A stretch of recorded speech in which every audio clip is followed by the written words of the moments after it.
காலை வணக்கம். புதிய குரல். உங்கள் வின்சென்ட். இப்பொழுது நடந்து கொண்டிருக்கிற கள்ளக்குறிச்சியை குறித்து சில வினாடிகள் அந்த உண்மைகளை நாம் தெரிந்து கொள்வோம். கள்ளக்குறிச்சியில் நடந்தது என்ன? இது எப்பொழுது முதல் நடக்கிறது? கடந்த 18/6/2024 மாலையிலிருந்து இச்சம்பவம் நடந்தேறி வருகிறது. அது பேப்பரிலும் பல நியூஸ்களிலும் தமிழ்நாட்டை குலுக்கிக் கொண்டிருக்கிற பெரிய ஒரு விபத்தாக கருதப்பட்டு வருகிறது. அரசியலும் அரசாங்கங்களும் இதில் உட்பட்டிருக்கிறதாக சொல்லப்படுகிறது. நாம் அதை தெளிவாக கவனிக்கலாம். நடந்தது என்ன? கள்ளக்குறிச்சி சாராயம் குறித்து பலர் மரித்து கொண்டிருக்கிறார்கள். அது குறைவிடவில்லை. ஒவ்வொரு நாளும் மரணத்தின் எண்ணிக்கை அதிகரித்துக் கொண்டிருக்கிறது என்று செய்திகள் தெரிகிறது. இதுவரை 48 பேர் இருந்ததாக செய்தி தொடர்பாளர்கள் சொல்லப்படுகிறது. இது கள்ளக்குறிச்சியிலே நடந்த ஒரு பெரிய சம்பவம். நமக்கு மாத்திரமல்ல, அந்த ஒரு ஜனங்களுக்கும் பெரிய ஒரு தாக்கத்தை ஏற்பட்டிருக்கிறது. கருணாபுரம் என்ற இடத்திலே இது நடக்கிறது. அந்த கருணாபுரத்தில் போலீஸ் ஸ்டேஷனுக்கு பின்னாடி தான் அதுக்கு விற்கப்பட்டு கொண்டிருந்ததாகவும் தெரிய வருகிறது. இதற்கு முன்பதாகவும் இது அநேகமாக விற்கப்பட்டிருக்கிறது என்றும் மக்கள் கருத்துக்கள் தெரிவிக்கிறார்கள். அதை யாரும் கேட்கிறதுக்கோ விசாரிக்கிறதற்கோ உரிமைகள் இல்லாத போல அறிவிப்பு வருகிறது. இது யோசிக்கும் பொழுது போலீஸ் இதனோடு தொடர்பு இருக்கிறதா என்று பார்த்தால், அரசியல் தொடர்புக்கு என்று பார்த்தால் ஒரு வகையில் இருக்கலாம். எல்லாரும் அரசியலையும் போலீஸையும் தான் நாம் கூறுகிறோம்.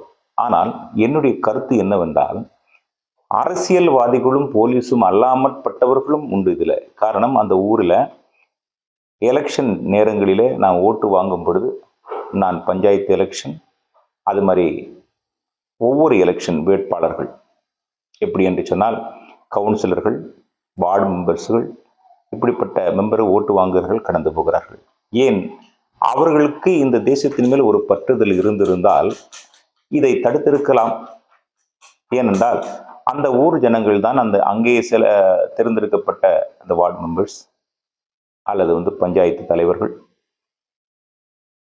இவர்கள் அதை குறித்து மொத்தமாக சேர்ந்து ஒரு கம்ப்ளைண்ட் எழுதியிருந்தால் அல்லது அந்த காரியத்தை முன்னெடுத்து நடத்தியிருந்தால் இந்த சம்பவங்கள் நடந்திருக்காது. அதனால என்னுடைய கருத்து என்னவென்றால், போலீஸை மாத்திரம் குறை சொல்ல முடியாது, அதிகாரிகளை குறை சொல்ல முடியாது. நம்மளும் அதற்கு ஒரு பொறுப்பாளிகளைத்தான் எடுக்க வேண்டும்.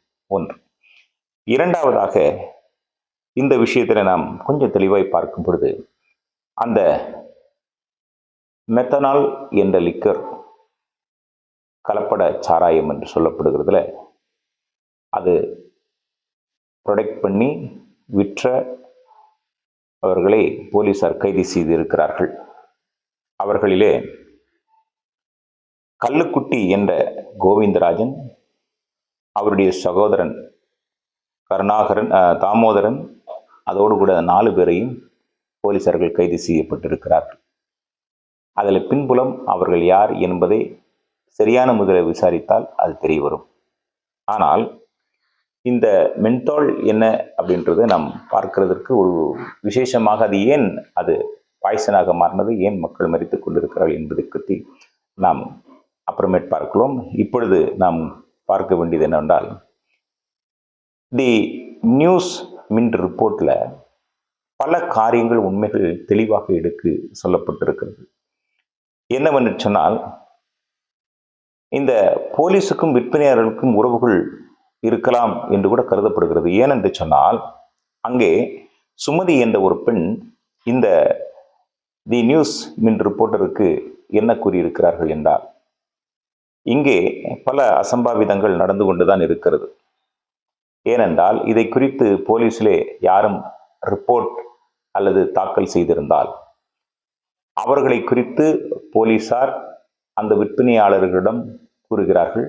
அந்த விற்பனையாளர்களிடம் பல குண்டாக்கள் அந்த குடும்பத்தை அடிக்கிறார்கள், பயமுறுத்துகிறார்கள், சென்று விடுகிறார்கள்.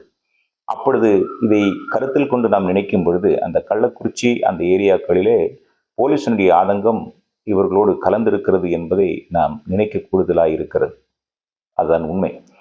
ஆனாலும் கூட இன்னொரு சகோதரி அதில் என்ன சொல்லியிருக்கிறார் என்றால், போலீசார்கள் பேருக்கு ரவுண்ட்ஸ் வருவார்கள், ஒரு சில பெரியவர்களை அரெஸ்ட் பண்ணுவார்கள், கூட்டிட்டு போவார்கள், பணத்தை வாங்கி அவர்களை விட்டு விடுவார்கள். இதுதான் அங்கே தொன்று தொட்டு நடந்து கொண்டிருக்கிறது. இதில் பெரிய ஒரு விசேஷத்தை நான் உங்களுக்கு சொல்ல விரும்புகிறேன். அதனுடைய தெளிவாக இன்னொரு தடவை நான் ஆலோசித்து அதை உங்களுக்கு சொல்லுவேன். அந்த செய்தியை என்னவென்றால், 8 மாதங்களுக்கு முன்பதாக ஒரு போலீஸ் அதிகாரி இந்த கள்ளக்குறிச்சியிலே இப்படி ஒரு சாராய விற்பனைகள் மோசடி நடந்து கொண்டிருக்கிறது, இதை நாம் நிறுத்தாவிட்டால் பின்னாடி இது பெரிய ஆபத்தை இந்த தேசத்துக்கு விளைவிக்கும் என்று கருத்துக்களை அரசாங்கத்துக்கு தெரிவித்திருக்கிறார். ஆனால் அந்த அரசாங்கம் எந்த ஒரு முயற்சியும் எடுக்காத பட்சத்தினாலே அவர் வேலையை ரிசைன் பண்ணி போயிருக்கிறார். அந்த வேலை ரிசைன்ல காரணத்தை இதைத்தான் சொல்லியிருக்கிறார். என்ன காரணம் என்றால், இங்கே இந்த கள்ளச்சாராயம் விற்பனை அதிகமாகி இருக்கிறது, இதை ஒடுக்காவிட்டால் அதை அநேக ஜனங்களுக்கு பாதிப்பு உண்டாகும், அதை மாற்றாவிட்டால் நான் வேலையை ரிசைன் செய்கிறேன் என்று சொல்லியிருக்கிறார். ஆனால் அது எழுதி என்ன வாங்கியிருக்கிறார், இல்லை என்னுடைய குடும்ப விஷயமாக நான் போகிறேன் என்று எழுதி கொடு என்று சொல்லி வாங்கி அவர் வேலையை விட்டு ரிசைன் பண்ணி, இன்னைக்கு மக்கள் அவரை ரொம்பவும் அவர்களை அப்ரிஷியேட் பண்ணுறாங்க. ஏன்னா அந்த ஒரு வார்னிங் அவர் கொடுத்துருக்கிறார். ஆனால் அதை பற்றியெல்லாம் யாரும் பேசவில்லை. ஏன்னா அந்த ஒரு பயம் அவருக்கு இருந்திருக்கிறது.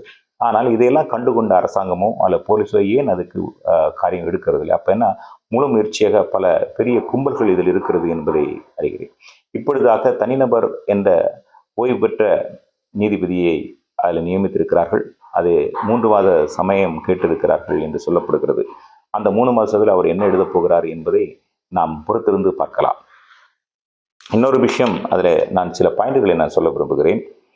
இந்த மென்தால் என்பது இது ஒரு விஷத்தன்மை பாய்ந்தது தான். இது மறைமுகமாக பாதிக்கும். இதனுடைய பாதிப்புகள் 8 நாள் வரைக்கும், நல்ல சரீரம் புஷ்டியாக இருக்கிறவர்கள் 8 நாள் வரைக்கும் அந்த பாய்சன் உடம்பில் இருக்கும். ஆனாலும் அவர்களை விட்டு விடாது.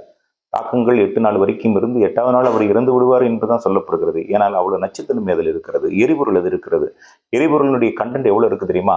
11 டிகிரி செல்சியஸ் வரைக்கும் அதில் இருக்கிறதாக கூறப்படுகிறது. இது இந்த மென்தனால் என்பது பெரிய பெரிய இண்டஸ்ட்ரிகளிலே இது உபயோகப்படுத்தக்கூடியது. இது ஹேண்ட் வாஷ் சோப்புகள் எல்லாம் ரொம்ப அளவில் குறைவாகத்தான் அதை செய்கிறார்கள். இந்த மென்தனால் இது நம்ம செய்யப்படுகிறது என்றால், பழங்காலங்களிலே மரத்தை வெட்டி அதை சிதைத்து அதிலிருந்து உற்பத்தி ஆகிக்கொண்டிருக்கிறதுனால இதை மரச்சாராயம் என்றும் அந்த காலத்திலே பெயர் வந்திருக்கிறது. ஒரு எளிய வகை நச்சுத்தன்மை கொண்டது தான் இது. மதுபானத்திலே எத்தனால் என்பதை தான் மதுபானத்திலே சேர்க்கிறார்கள். இந்த எத்தனாலில் மென்தனால் என்பதை சேர்க்கப்படுவது அது நச்சுத்தன்மையாக மாறுகிறது. இது தெரிந்துதான் செய்கிறார்களா, தெரியாமல் செய்கிறார்களா என்று அதுதான் புரியவில்லை. இந்த நச்சுத்தன்மை அதிகமாக சேர்க்கப்படுகிறதுனாலே வெப்பநிலையினாலே அது அதிகரிக்கப்படுகிறது. மெத்தனால் ஒரு முனையற்ற தீவிரமாகும். இந்த மெத்தனால் எவ்வளவு தயாரிக்கிறதுன்னா, இது 20 மில்லியன் டன் வரைக்கும் உற்பத்தி ஆகிறது. அப்போ இது எங்கேயோ ஒரு இடத்துல இண்டஸ்ட்ரீஸ் பயன்படுகிறது. அதை எடுத்து இந்த மாதிரி நம்ம சாராயங்களிலே சேர்க்கப்படுகிறது. சாராயங்கள் என்ன செய்யப்பட, எத்தனால் என்பதுதான் சாராயத்தில் சேர்க்கப்பட்டு அதை பயன்படுத்துகிறார்கள். ஆனால் அதில் இந்த மெத்தனால் என்பது இந்த மரச்சாராயம் என்று சொல்ல அந்த லிக்விடை எரிபொருளை சேர்க்கும் பொழுது அது பாய்ச்சனாக மாறுகிறது. இதில் இருக்கிற உண்மை என்னவென்றால், அதை அந்த 18/6 மாலை இறந்தவர்களுடைய வீட்டுக்கு கடந்து போன அநேகர் அந்த துக்கம் விசாரிக்க போயிருக்கிறார்கள். அந்த வீட்டில் இளவு வீட்டில் சாராயங்கள் விநியோகிக்கிறது ஒரு வகையில் நடக்கிறது தான். அங்கே அவர்கள் இறந்திருக்கிறார்கள், என்ன காரணத்தினால இறந்திருக்கிறார்கள் என்று தெரியாமல் விசாரிக்க சென்ற அனைவருக்கும் அந்த சாராயம் கொடுக்கப்பட்டிருக்கிறது. அதனால அநேகர் பாதிக்க, 100க்கும் மேற்பட்ட ஜனங்கள் பாதிக்கப்பட்டிருக்கிறார்கள். அவர்கள் சிகிச்சை பலனின்றி இறக்கிறார்கள் என்றால் சிகிச்சை அதை அளிக்க முடியாது.